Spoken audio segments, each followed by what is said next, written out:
스가랴 9장 8절로 17절까지의 말씀, 우리 다 같이 한 목소리로 합독하겠습니다. 내가 내 집을 둘러 진을 쳐서 적군을 막아 거기 왕래하지 못하게 할 것이라. 포악한 자가 다시는 그 지경으로 지나가지 못하리니 이는 내가 눈으로 친히 봄이니라. 시온의 따라 크게 기뻐할지어다.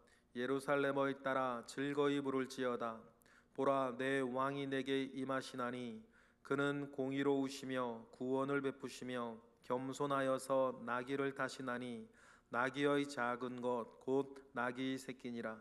내가 에브라임의 병거와 예루살렘의 말을 끊겠고 전쟁하는 활도 끊으리니 그가 이방 사람에게 화평을 전할 것이요 그의 통치는 바다에서 바다까지 이르고 유브라데 강에서 땅 끝까지 이르리라.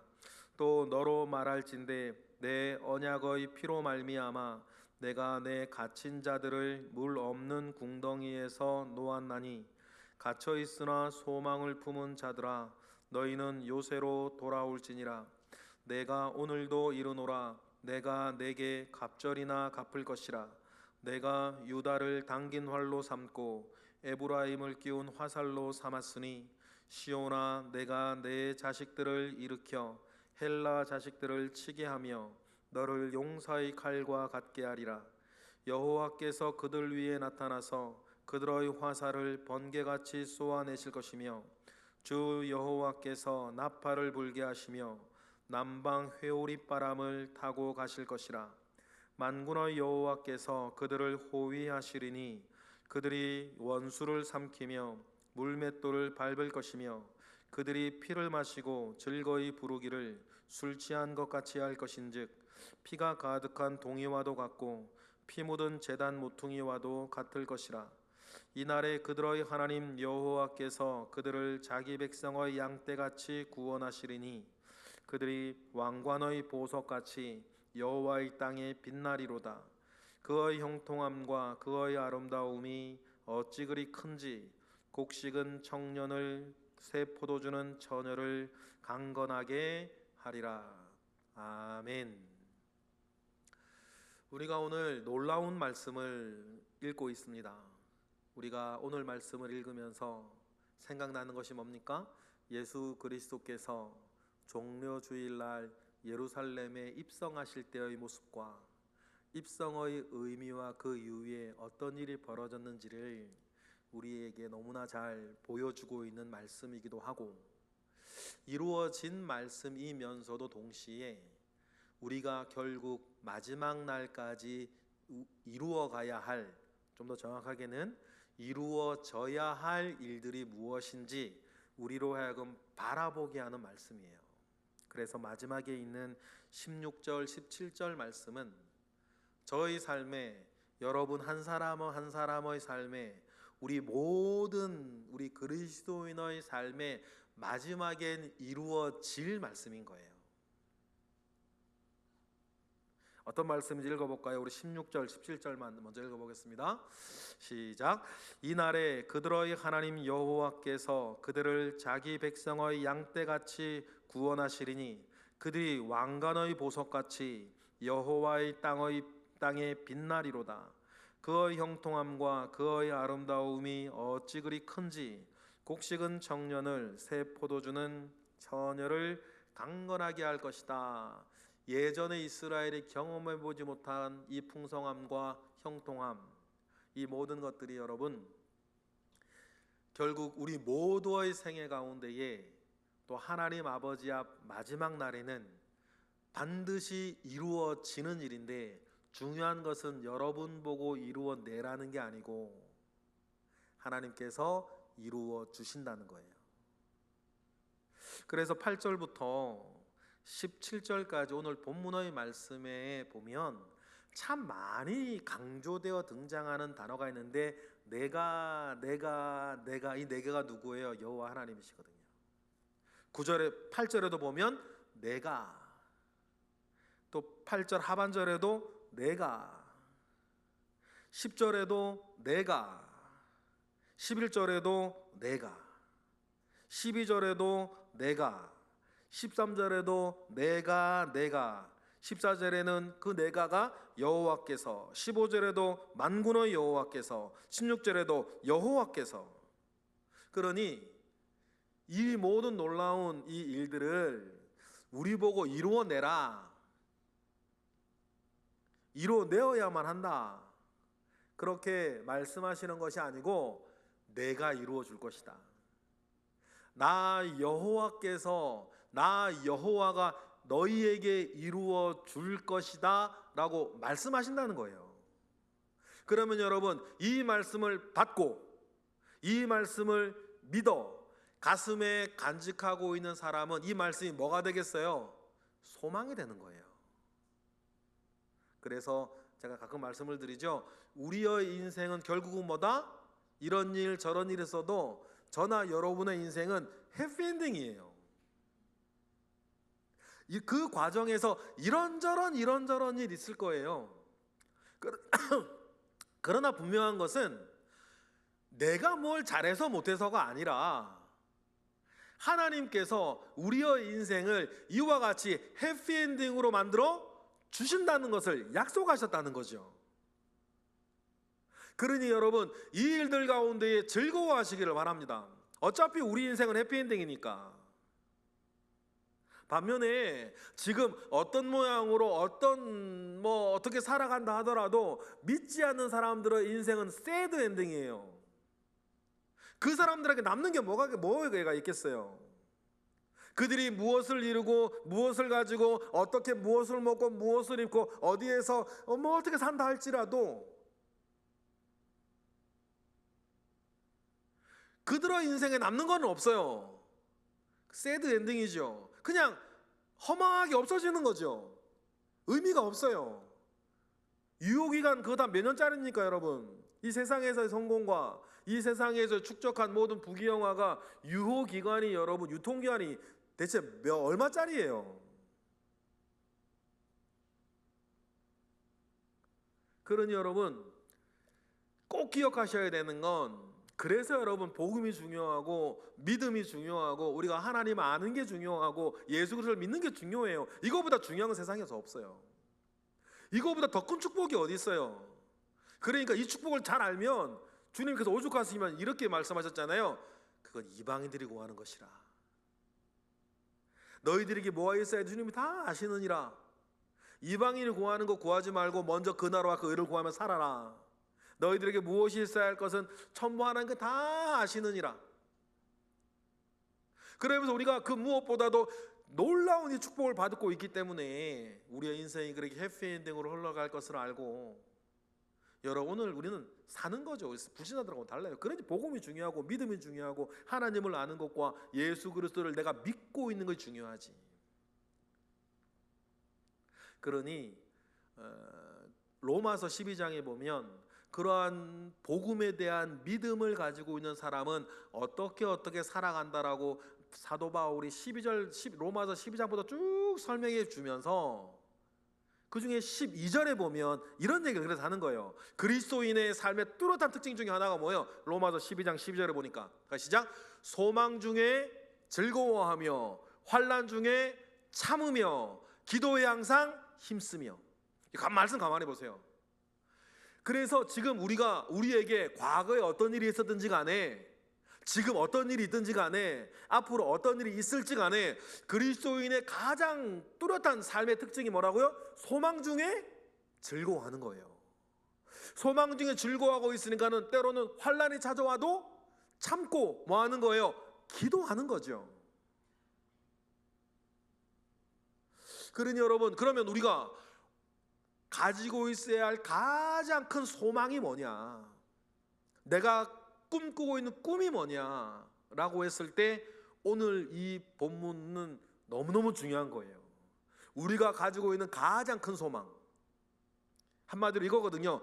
하나님이 등장하셔서 모든 대적을 물리치시고 우리의 모든 눈물과 모든 슬픔과 모든 것을 씻어주시며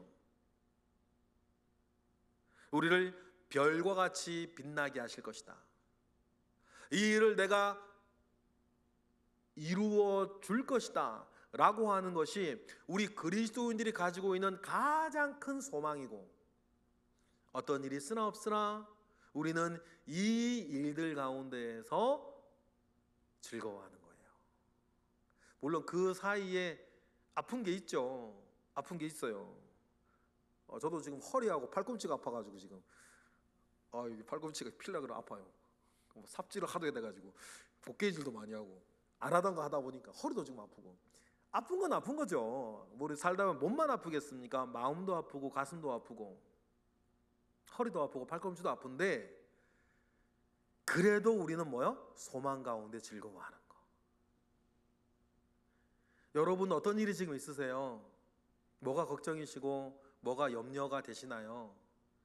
그건 그거고, 우리가 살면서 희노애락 가운데에서 슬퍼하고 화를 내고 즐거워하고 여러분 여러 가지 일들이 있지만, 그럼에도 불구하고 가장 큰 소망 가운데, 소망이 내 앞에 있으니 그 안에서 즐거워하는 것을 여러분 잃어버리지 아니하는, 세상은 알 수도 없고 세상은 줄 수도 없는 그 소망 가운데 즐거워하시는 그 능력, 영적인 능력이 저와 여러분에게 충만하기를 축복합니다. 그래서 뭐 어쩌라고. 그래서 세상에 여러 일들이 이런저런 일들이 있다 하더라도 그 정도의 담력은 저와 여러분에게 있었으면 좋겠어요. 그래서 어찌라고?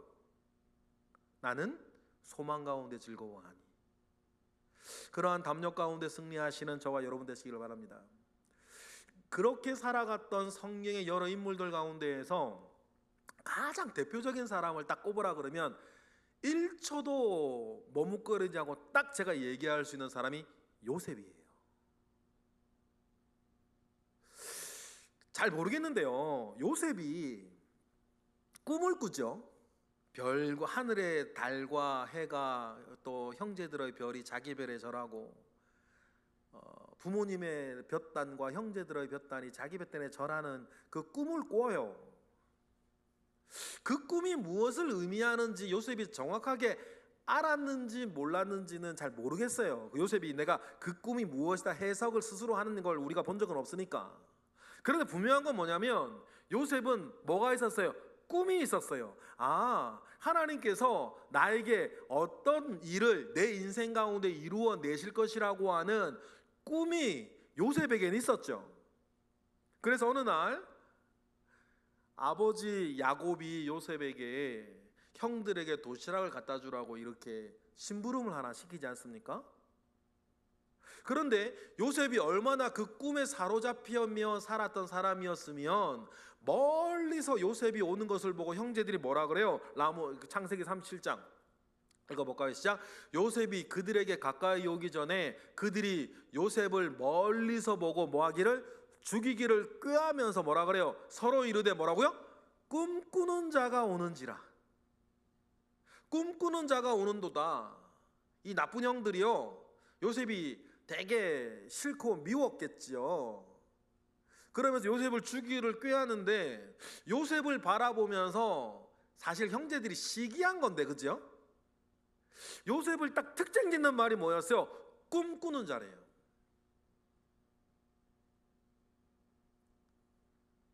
그리고 그 꿈 때문에 요셉은 형들의 미움을 받고 형들의 시기와 질투 속에 죽을 뻔하다가 애굽으로 팔려가는 거 아닙니까?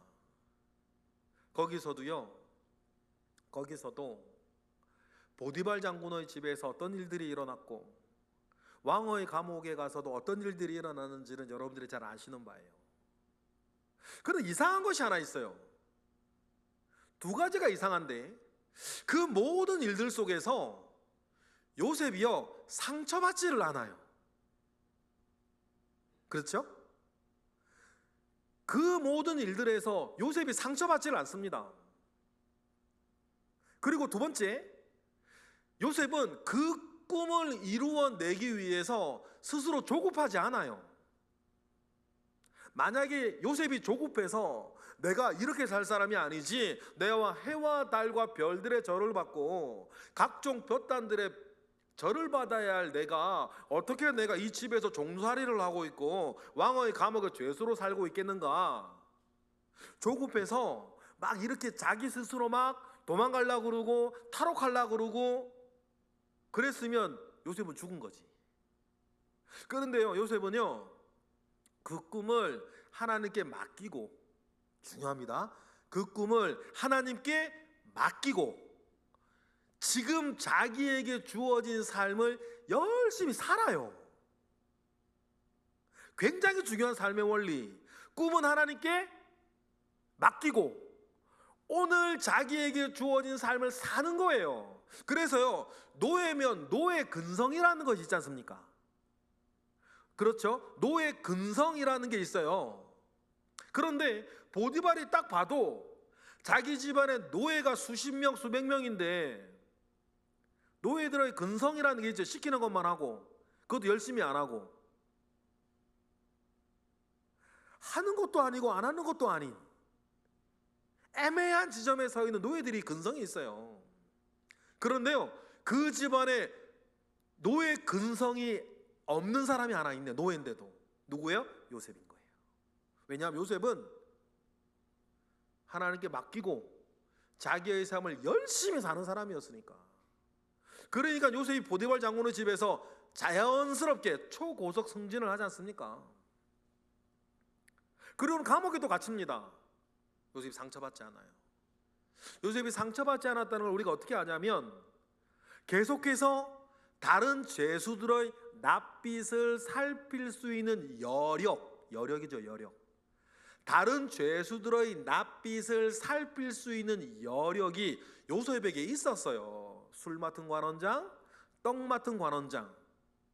어떻게 생각하면 요셉이 지금 그런 입장이 아니잖아요. 자기가 지금 어떤 입장인데 남의 낯빛을 살피면서 무슨 일 있냐고. 나한테 말해보라고. 죄수면 죄수의 근성이 있겠죠. 근데 요셉에게 그게 없는 거예요. 다시 말해서 요셉은 그 모든 일들에 내상을 입질 않아요. 여러분, 이게 굉장히 중요합니다. 여러분들을 이전에 어떤 일들이 있었고 앞으로 어떤 일들이 있을지 우리는 알 수 없는데 분명히 일들이 있을 거 아닙니까? 중요한 것, 우리가 내상을 입지 않는 거예요. 마음에 상처를 입지 않는 거죠. 생각에 상처를 입지 않는 거예요. 영육간에 트라우마가 없는 것이죠. 왜냐하면 하나님께 맡기고 나는 오늘을 사니까. 그렇게 되어졌을 때 여러분, 우리가 잘 알다시피 요셉이 가지고 있는 꿈이 이루어집니다. 소망 가운데 즐거워하며 환난 가운데 참으며 항상 기도에 힘썼던 요셉과 하나님은 늘 함께 하셨고 그의 삶을 형통하게 하시사 총리가 되어지죠. 그리고요, 맨 마지막에 요셉이 아버지 야곱이 죽은 뒤에 이제 아버지 야곱이 죽었으니 우리를 팔아넘겨서 그 생고생을 시켰던 요셉이 우리에게 복수할지도 모르겠다라고 이렇게 형들이 두려워하고 있을 때 요셉이 지난 자기의 생애를 다음과 같이 말해주는 거예요. 우리 창세기 50장 19절을 읽어볼까요? 창세기 50장 19절부터 21절 시작. 요셉이 그들에게 이르되 두려워하지 마소서, 내가 하나님을 대신하리이까. 당신은 나를 해하려 하였으나 하나님은 그것을 선으로 바꾸사 오늘과 같이 많은 백성의 생명을 구원하게 하시려 하셨나니. 이게 중요해요, 그죠? 당신은 두려워하지 마소서, 내가 당신들과 당신들의 자녀를 기르리이다 하고 그들을 간곡한 말로 위로하였더라. 요셉은 자기에게 일어났던 모든 일들, 그 일들 속에서 하나님이 하시는 일을 볼 줄 알았어요. 여러분, 이것이 우리에게 정말 정말 중요해요. 그 일이 나에게 왜 생겼을까? 내가 왜 그런 일을 경험하게 됐을까? 첫 번째, 하나님께 맡겼기에 상처받지 마시고, 두 번째, 하나님께서 그 안에서 하시는 일을 보셔야 되는 거예요. 이 두 가지는 사실 같이 가죠. 하나님이 하시는 일을 보기 때문에 상처를 안 받는 거고, 상처를 안 받기 때문에 하나님이 하시는 일을 보는 거예요. 동저 양면 같은 거니까. 그래서 요셉은 자기의 지난 삶을 그렇게 해석해 내었죠. 그러니 형들도 용서할 수 있고 간곡한 말로 위로한대잖아요. 위로를 지금 누가 누구한테 해야 되는데 말이에요. 여러분, 이건 영적인 능력입니다. 이거는 성품의 문제가 아니에요. 영적인 능력이에요. 여러분, 이러한 영적인 능력이 저와 여러분에게 있기를 바랍니다. 그리고 여기서 중요한 것, 요셉도 말을 하죠. 내가 이루어낸 게 아니고 형들이 망친 것도 아니고 다 누가 하셨다? 하나님께서 하셨다. 많은 사람의 생명을 구원해내기 위해서 오늘 본문도 말하고 있는 것처럼 이 놀라운 소망을 이루어내시는 이는 여호와 하나님이시다. 그러니 여러분, 이 일을 이루어내시는 이는 하나님이신 것을 요셉은 알았고, 오늘 본문에서도 그래서 내가 여호와께서 만군의 여호와께서 계속 강조하시는 것이 주어로 자꾸만 등장하는 것이 뭐예요? 여호와 하나님이신 거예요. 스가랴서 우리 9장의 말씀을 저와 여러분에게도 우리 하나님 아버지께서 이루어내실 줄 믿습니다. 그러니 여러분, 이루어내시기 위해서 그가 오실 때에, 임하실 때에 뭐하고 뭐하라? 시온의 딸들은 뭐해라? 기뻐하라 하는 거예요. 9절 읽어볼까요? 시작. 시온의 딸아 크게 기뻐할지어다. 예루살렘의 딸아 즐거이 부를지어라. 보라, 내 왕이 내게 임하시나니 그는 공의로우시며 구원을 베푸시며 겸손하여서 나귀를 타시나니 나귀의 작은 것 곧 나귀 새끼니라. 그러니 이 일을 이루기 위해서 예수 그리스도가 오실 때에 종료주일이, 그래서 우리 가운데 나귀 타고 오시는 주님이 그렇게 중요하고 이 일이 이루어지는 시작점이니까. 그리고 또 우리의 개인적인 삶에서도, 그리고 이 세상의 마지막 종말의 때가 다가온다 할 때에도 하나님께서 우리 가운데에 이러한 일을 이루시기 위해서, 우리의 소망을 이루기 위해서 우리가 하나님 아버지께서 우리 가운데 다가오시는 그날, 여러분, 우리는 즐거워하고 기뻐하는 시온의 딸들인 것을 믿으시기 바랍니다. 이미 스가랴서는 이 일을 우리 가운데 분명하게 하기 위해서 이미 스가랴서가 시작할 때부터 하나님의 임재하심을 기뻐하라고 우리에게 이야기하고 있었어요. 2장에서도 그런 얘기를 하시죠. 스가랴 2장 10절부터 시작. 여호와의 말씀에 시온의 딸아 노래하고 기뻐하라. 이는 내가 와서 너 가운데에 머물 것임이라. 그날에 많은 나라가 여호와께 속하여 내 백성이 될 것이요 나는 내 가운데에 머물리라. 내가 만군의 여호와께서 나를 내게 보내신 줄을 알 것이다. 그러니 기뻐하고 기뻐하라. 기쁜 이유는 다른 것이 아니라 뭐요? 하나님이 우리 가운데 오신다는 거예요. 뭐 하기 위해서? 이 모든 일을 이루시기 위해서 오신다는 거죠.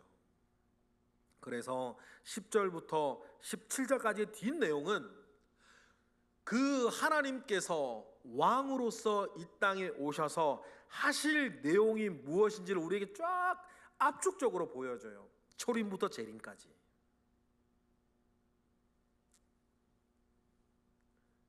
예수 그리스도의 초림과 재림 사이에 우리 가운데 일어나야 할 일들을 우리가 이제 1시간 채 안 되는 수요 예배 설교 때 다 말하기에는 너무 긴 내용이지만 우리의 2000년 역사를 보면 너무너무 짧게 요약되어져 있는 초림부터 재림까지의 일을 우리 가운데 이렇게 설명해 주시는데, 내용은 다 우리가 아는, 읽으시면 아는 내용이고 주어가 중요해요. 다 뭐요? 내가 이룰 거다. 이게 여러분 다른 신이라 스스로 증명해야 하는 다른 작자들하고 다른 거예요. 아마 불교를 비롯한 다 다른 것들은 네가 공덕을 쌓아야 되고, 네가 깨달아야 되고, 네가 무언가를 해야 되고, 안 되면 네가 못했기 때문이고. 이거보다 좋은 논리가 어디 있어? 내가 다 해줄게. 내가 이렇게 해놨어. 그런데 네가 여기까지 와야 돼. 깨닫든지 공덕을 사든지 선행을 하든지. 만약에 내가 이렇게 준비해 놨는데 만약에 못 왔어, 그럼 네가 못한 거야. 뭐가 있는지 난 모르겠고. 이런 논리면 나도 신이 되겠네. 이런 논리면요, 여러분, 저도 신이 되겠어요. 여러분한테 여기 이따만 하고 좋은 거 있다, 착하게 살면 내가 줄 거야. 근데 충분하게 착하지 못하면 보지도 못하고 받지도 못할걸. 이제 착하게 살아. 근데 막 하고 있는데 언제 줘요? 아직 덜 됐어. 공덕이 덜 쌓였고 깨달음이 덜 됐고 아직 선행을 다 못 베풀었어. 이것처럼 편한 게 어디 있어? 이것처럼 편한 게 어디 있어요? 그런데 하나님께서 그렇게 하지 않으세요. 하나님께서 뭐라 그러세요? 너희는 가만히 있어 내가 하는 일을 보라. 이 모든 것을 너희 보고 이루어내라고 하는 게 아니라 내가 이루어낼 것이다. 그래서 여러분, 교회에서 등장하는 중요한 단어가 뭐예요? 은혜라고 하는 거예요. 그래서 은혜라고 말하는 거죠. 그러면 이사야서에 가보면 주님께서 이 말씀을 인용하셔서 공생애를 딱 시작하시고 나사렛에 있는 그 가버나움에 있는 회당에서 딱 첫 설교를 하실 때 이 소림과 재림 사이에서 일어날 이 일들에 대한 첫 시작을 다음과 같이 선전포고하세요. 비슷한 내용이에요. 이사야서 61장 1절 3절에 보니까 주님께서 이 말씀 가지고 하신 거죠. 스가랴 말씀하고 되게 똑같은 말씀이거든요. 유사한 말씀이거든요. 읽어볼까요? 시작. 주 여호와의 영이 내게 내리셨으니 이는 여호와께서 내게 기름을 부으사 가난한 자에게 아름다운 소식을 전하게 하려 하심이라. 나를 보내사 마음이 상한 자를 고치며 포로된 자에게 자유를, 갇힌 자에게 노임을 선포하며 여호와의 은혜의 해와 우리 하나님의 보복의 날을 선포하여 모든 슬픈 자를 위로하되 무릇 시온에서 슬퍼하는 자에게 화관을 주어 그 죄를 대신하며 기쁨의 기름으로 그 슬픔을 대신하며 찬송의 옷으로 그 근심을 대신하시고 그들의 의의 나무 곧 여호와께서 심으신 그 영광을 나타낼지라 일컬음을 받게 하려 하심이니라. 이 내용이요, 초림과 재림 사이에 그리스도인들에게 예수 그리스도께서 이루어내실 일들을 우리에게 말하고 있는 거예요. 우리가 읽은 본문 10절부터 17절의 내용하고 단어는 달라도 똑같은 내용이에요.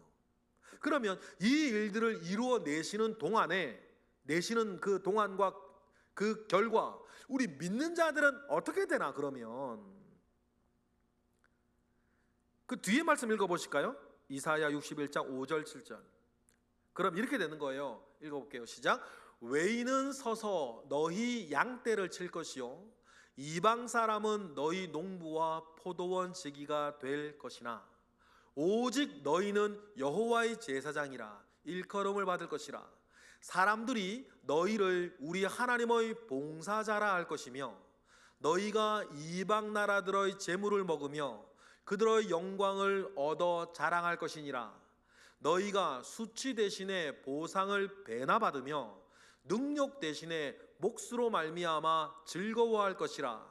그리하여 그들의 땅에서 갑절이나 얻고 영원한 기쁨이 있으리라. 여러분, 이 일을 하나님께서 우리에게 이루어 주신다는 것이에요. 비슷한 내용이 여러분 우리 오늘 본문에 나오는 거예요. 우리 10절 11절만 읽어볼까요? 뭐 갑절 얘기도 나오고 막 원수 갚고 막 다 나와요. 10절 11절 읽어볼게요. 시작. 내가 에브라임의 병고와 예루살렘의 말을 끊겠고 전쟁하는 활도 끊으리니 그가 이방 사람에게 화평을 전할 것이요 그의 통치는 바다에서 바다까지 이르고 유브라데 강에서 땅끝까지 이르리라. 또 너로 말미암아 내 언약의 피로 말미암아 내가 갇힌 자들을 물 없는 구덩이에 놓았나니 12절까지 갇혀 있으나 소망을 품은 자들아 너희는 요새로 돌아올지라. 내가 오늘도 이르노라. 내가 내게 갑절이나 갚을 것이라. 단어는 다르지만 똑같은 내용인 것을 우리는 알 수 있어요. 그래서 하나님께서는 스가랴를 통해서나 이사야를 통해서나 예수 그리스도를 통해서나 여러분 언제나 우리에게 똑같은 소망을 우리에게 늘 주셨어요. 그러니 우리는 하나님 아버지 앞에 이러한 소망을 무엇으로 안고 나의 것으로 안고 소망 가운데 즐거워하며 살아가는 것이 여러분 우리에게 정말 중요해요. 그래서 13절부터는 그래서 원수들을 하나님께서 이렇게 저렇게 쉽게 다 물리쳐 주시고 우리에게 형통함을 주시면서 아까 읽었던 것처럼 16절 17절처럼 그 형통함과 풍성함이 극에 달하고 왕관의 보석같이 빛날 것이다. 왕관의 보석같이 빛난다는 말이 무슨 말인지 실감이 잘 안 나시면 모르겠습니다. 여러분 다 가지고 계실 것 같은데 여러분 집에 여러분 보관해 놓으신 여러분 반지 중에 제일 좋은 거, 반지 중에 제일 좋은 반지 보석 하나 박아 놓은 거, 그거 반짝반짝 빛나는 그 보석같이 여호와의 땅에서 여러분을 그렇게 빛나게 하는 존재가 되게 할 것이다. 여러분 이 소망이 있기 때문에 우리의 인생은 뭐예요? 해피엔딩인 거예요. 오른쪽으로 돌아가는 사람도 있고 왼쪽으로 돌아가는 사람도 있고 어떤 사람은 직진해서 가는 사람도 있고 어떤 사람은 꽃밭을 걸어가는 사람도 있고 어떤 사람은 자갈밭을 걸어가는 사람도 있지만 결국은 똑같은 건 뭐예요? 하나님이 주시는 소망 가운데에 우리의 인생은 해피엔딩이라는 거예요. 그러니 여러분 그 소망 가운데 즐거워하시고 환난 가운데 참으시며 항상 기도에 힘쓰며 오늘 하루의 삶을 요셉처럼 살아가시는 저와 여러분 되시기를 바랍니다. 요한계시록에 보면 우리가 마지막 날에 가지게 될 그 일들이 무엇인지 조금 더 자세하게 우리에게 풀어주시는데 우리 한 절 한 절 읽어볼까요? 요한계시록 21장 1절 다 같이 시작. 또 내가 새 하늘과 새 땅을 보니 처음 하늘과 처음 땅이 없어졌고 바다도 있지 않더라. 그죠? 2절. 또 내가 보매 거룩한 성 새 예루살렘이 하나님께로부터 하늘에서 내려오니 그 준비한 것이 신부가 남편을 위하여 단장한 것 같더라. 여러분들 이야기예요. 3절. 내가 들으니 보좌에서 큰 음성이 나서 이르되 보라 하나님의 장막이 사람들과 함께 있음에 하나님이 그들과 함께 계시리니 그들은 하나님의 백성이 되고 하나님은 친히 그들과 함께 계셔서 여러분의 이야기인 거예요. 4절. 그 모든 눈물을 그 눈에서 닦아주시니 다시는 사망이 없고 애통하는 것이나 곡하는 것이나 아픈 것이 다시 있지 아니하리니 처음 것들은 다 지나갔음이니라. 5절. 보좌에 앉으신 이가 이르시되 보라 내가 만물을 새롭게 하노라 하시고 또 이르시되 이 말은 신실하고 참되니 거기 기록하라 하시고 6절. 또 내게 말씀하시되 이루었도다 나는 알파와 오메가요 처음과 마지막이라 내가 생명수 샘물을 목마른 자에게 값없이 주리니 7절. 이기는 자는 이것을 상속으로 받으리라 나는 그의 하나님이 되고 그는 내 아들이 될 것이다. 할렐루야. 여러분 이것이 저와 여러분이 가지고 있는 가장 큰 소망, 가장 큰 축복, 이 안에서 우리는 이런 일이 있으나 없으나 우리는 즐거워하며 소망 가운데 기뻐하며 요셉처럼 우리는 살 수 있는 거예요.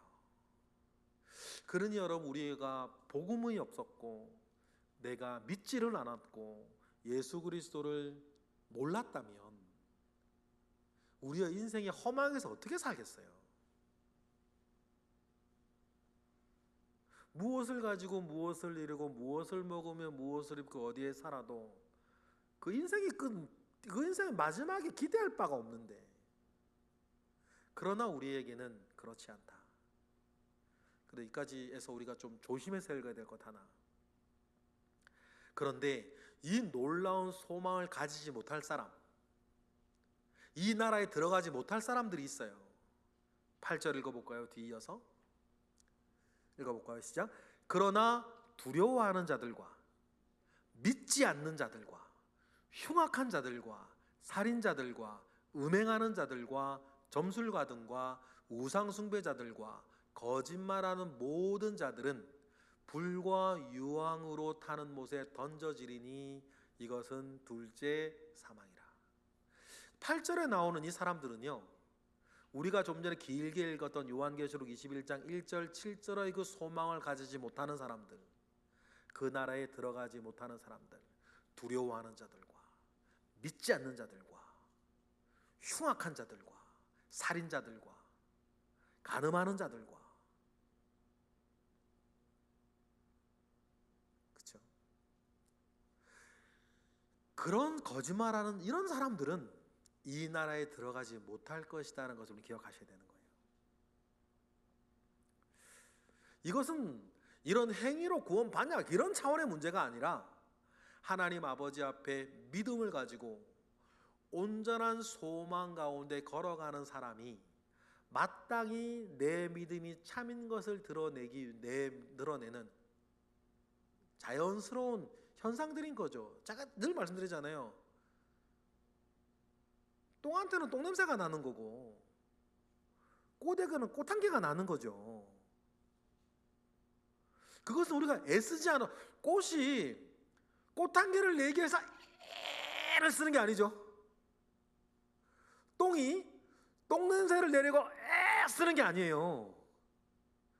자기는 그냥 있는 거고, 그러면 똥한테는 똥냄새가 나는 거고 꼬대기는 꽃향기가 나는 거지.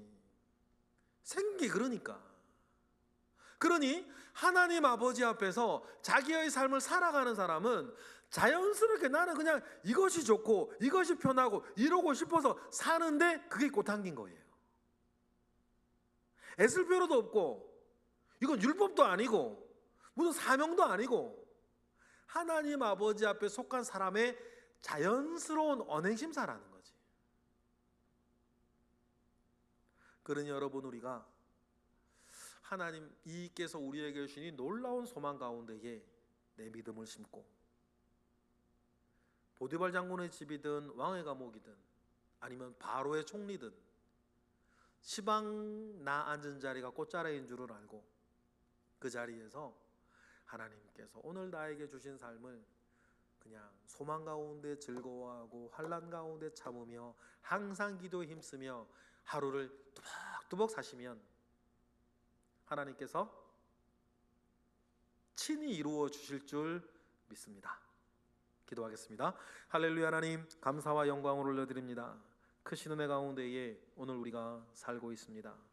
주님께서 우리에게 주시는 놀라운 소망 가운데에 주님 함께 하시고, 우리는 오직 믿음을 가지고 이 말씀을 내 것으로 취하겠으니 하나님 모든 것 가운데 함께 하시고 이루어 주옵소서.